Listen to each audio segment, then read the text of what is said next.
podcast está hecho sobre todo de pequeñas obsesiones y de pláticas. Y ya sé que normalmente yo soy la que platica, pero también, ya vieron, me gusta invitar a los amigos y amigas a platicar al respecto de los temas que les interesan. Y resulta que, así como en el episodio en el que invitamos a Adriana a platicar acerca de las mujeres en la ciencia y por qué no hay más y cómo hacerle para mejorar esa situación, pues ahora resulta que también se acercó una conmemoración que dio chance a una plática muy extensa y muy entretenida con otro amigo, Pablo Asensio, que es sociólogo y es músico, y que estaba muy entusiasmado con el centenario de Astor Piazzolla. Y cuando me contó la historia de Astor Piazzolla, me fascinó y le dije, sí, claro, que hagamos espacio, porque resulta que Astor Piazzolla no solamente reinventó esta relación entre el tango y la música orquestal, sino que además tiene una historia hecha de estar en el sitio correcto, en el lugar correcto. Es un hombre que se mitificó a sí mismo de maneras bien interesantes y en ese proceso de fusionar universos y contar su historia, la verdad es que da para aprender un montón. Entonces, el día de hoy como invitado tenemos a Pablo Asensio para que nos platique de los encuentros y casualidades de Astor Piazzolla. Bienvenidos al podcast. Si me causa curiosidad, lo investigo. Si lo investigo y me gusta, profundizo y lo conecto con otras cosas y platico acerca del tema hasta el cansancio. La curiosidad no mató al gato, le dio un podcast. Bienvenidos a Neurona Random.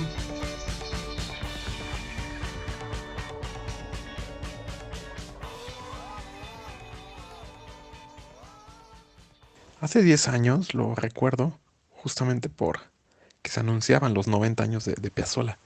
Yo me veía en 2021 en Buenos Aires, celebrando, viviendo como parte de los eventos que seguramente iban a haber por el centenario, por esas fascinaciones que siempre tenemos, se burla Borges, por el sistema métrico decimal, por lo que marca estos aniversarios específicos. No sucedió.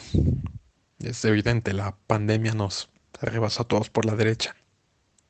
Pero por lo mismo tengo esta oportunidad, o he tenido esta oportunidad con amigos de conversar sobre este personaje, que para mí además significa algo muy profundo a nivel musical. Con Piazzolla, más allá de la audición musical, también en la práctica, he tenido la oportunidad de tocar su música y es una música profundamente física, tiene una particular carnalidad. A tal nivel yo recuerdo una vez estaba tocando una pieza de él y la veía con mi maestra, yo neceaba, no me salía y mi maestra me detiene y dice, es un requiem, Pablo, tócalo como un requiem. Y a partir de ahí aprendí algo muy profundo, algo en gestualidad, en matices, en ataques. Astor Piazzolla nace en Mar del Plata, Argentina, el 11 de marzo de 1921. Es hijo, en segunda generación, de inmigrantes italianos en Argentina. Sus abuelos, los padres de sus padres, venían de una región del sur de Italia, Trani, una región además a la que Astor le daba una importancia especial, porque otros músicos del tango con quienes convivió, músicos que él particularmente apreciaba, decían que venían de esta región. Él decía que una impronta algo debe haber dejado. Y bueno, esta familia, cuando Astor tiene 2 años, deciden irse a vivir a Nueva York, donde Astor pasará gran parte de su vida, exceptando un periodo cuando él tiene 9 años que la familia vuelve a Mar del Plata durante ese breve tiempo.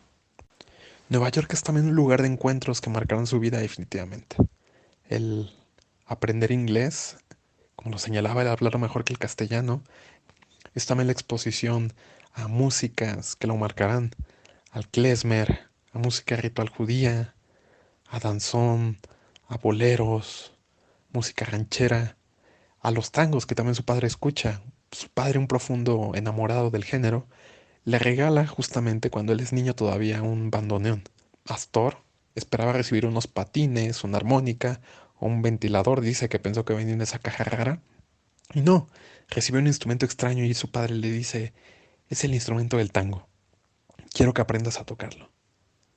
Nueva York es también el lugar en el que conoce a Carlos Gardel, quien llega en 1934 buscando contratos cinematográficos y con quien una feliz casualidad que deviene en un bautismo tanguero para Piazzolla, pero a la vez en una amistad significativa, pese a los años de diferencia, en que finalmente Piazzolla se convierte en la mano derecha de un Gardel que no habla inglés, de un Gardel no acostumbrado a una cultura estadounidense.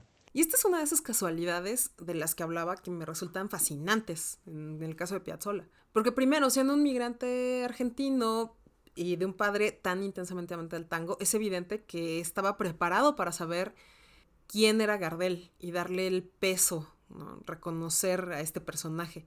Pero también gracias a que se formó en Estados Unidos, entonces tiene la habilidad y la agilidad para poder transformarse en esta mano derecha que le facilita la gestión y la navegación, digamos, de la cultura. Y eso lo coloca en una posición bastante particular. Durante un año aproximadamente, Gardel y Piazzolla convivirán en New York, con algunas intermitencias. De hecho, Piazzolla aparecerá en la película de Gardel. Tendrá una breve escena en El día que me quieras. Una escena de la cual Piazzolla guardará una fotografía el resto de su vida. El cantante de tangos incluso quiere llevárselo a una gira en Sudamérica. Sus padres se oponen. Y esa gira será trágica porque en 1935 en Medellín, Gardel fallecería en un accidente de avión. Piazzolla se burlaba de la situación y decía, bueno, si hubiera ido con Gardel, le estaría en este momento tocando el arpa en lugar del bandoneón. Aquí está otra de esas casualidades raras que justo le juega a favor. O sea, además, amo el humor negro. Años después de esta situación, Astor, ya adolescente, vuelve a radicar en Mar del Plata con su familia. Ahí él se familiariza mucho más con el tango, un género que entonces ya tenía una historia, una tradición particular, e innovadores, con quienes Astor se siente identificado. Finalmente conoce a Miguel Caló, un bandoneonista de una orquesta, quien reconoce sus méritos y le señala que debería trasladarse a Buenos Aires. Su familia lo apoya, porque además hijo único, eh, devenido de una situación que cuando nació él tuvo un problema eh, de nacimiento en un pie, lo que le acarreó en un nivel inicial operaciones dolorosas, una situación que persistió el resto de su vida, que tuvo un pie más corto que otro, por lo cual en ese entonces sus padres decidieron no tener otros hijos, pero que también un elemento que hizo que Astor buscara no quedarse atrás, combatir, siempre demostrar y demostrarse quizá que era capaz.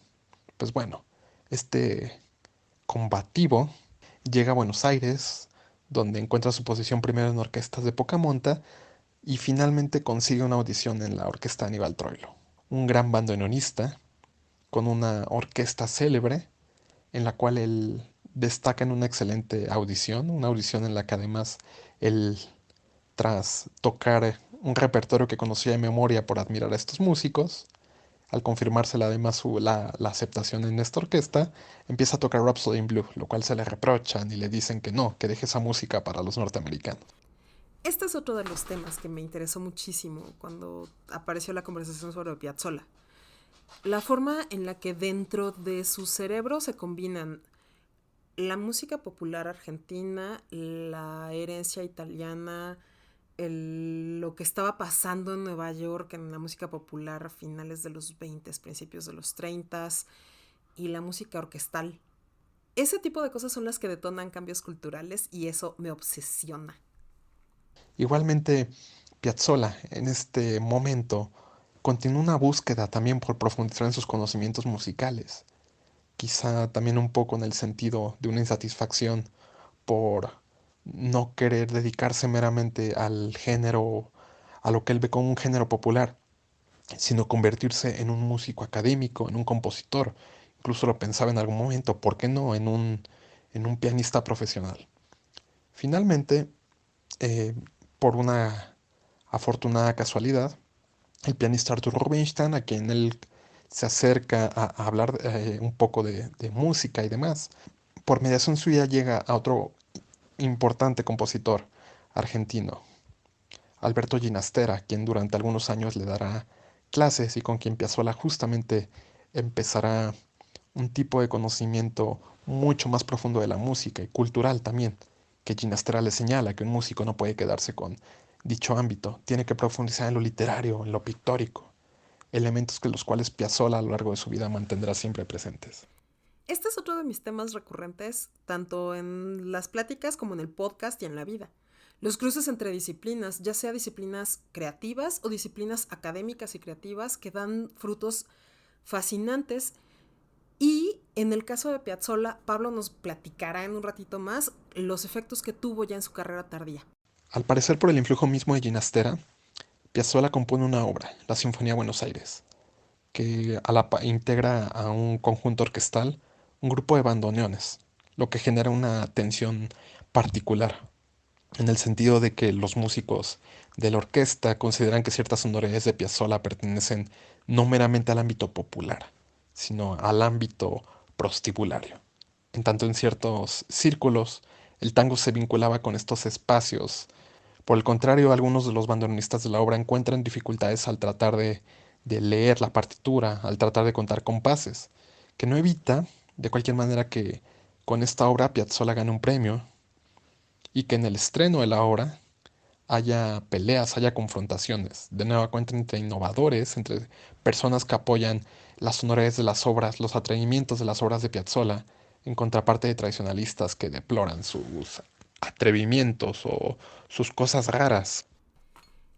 A reserva de platicar más a detalle de esto en un episodio futuro, para dedicarle tiempo a lo de los cambios culturales, este tipo de oposiciones entre innovadores y tradicionalistas es súper común, está en todas las disciplinas y es una de las grandes dificultades para los cambios de paradigma.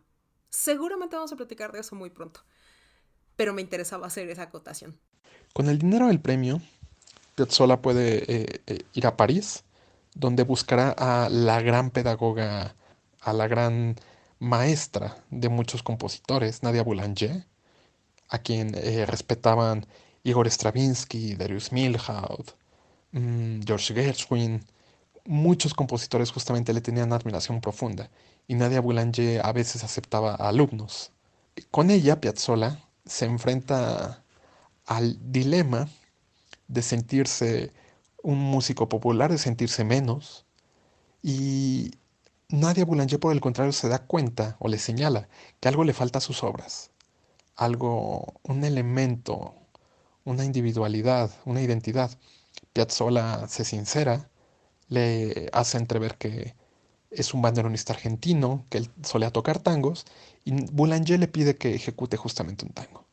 Piazzolla se sienta a un piano y toca Triunfal, una obra de su composición, a la cual Nadia Boulanger contesta, Piazzolla siempre lo recordará con particular emotividad, que ese es el verdadero Astor Piazzolla, que nunca debe abandonarlo.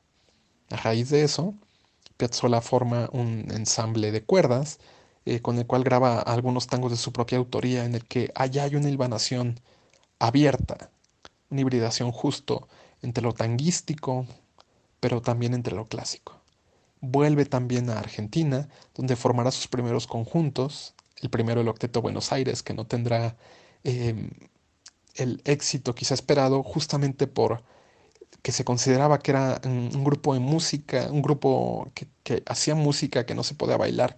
Justo lo que decíamos sobre paradigmas. Si el paradigma es que el tango se baila, entonces esto no puede ser tango.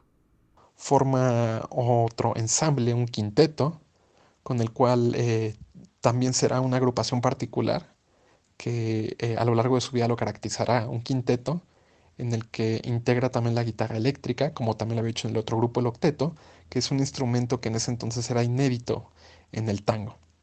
No la guitarra, sino la guitarra eléctrica en específico. Piazzolla, igualmente decepcionado ante esta situación, decide dejar Argentina y se va a radicar a Nueva York. Dicha ciudad, que él con añoranza veía, tampoco encuentra mayor trascendencia, encuentra pequeños trabajos. encuentra de cualquier manera o consigue colaborar con Juan Carlos Copes y María Nieves, dos excepcionales bailarines del tango, con quienes en Puerto Rico eh, musicalizan un espectáculo.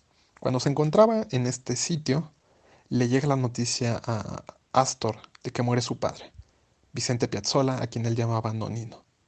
Él entonces, en duelo, vuelve a New York, cuenta que se encerró en su cuarto y empezó a tocar un tango que él ya había compuesto para su padre, justamente bautizado Nonino.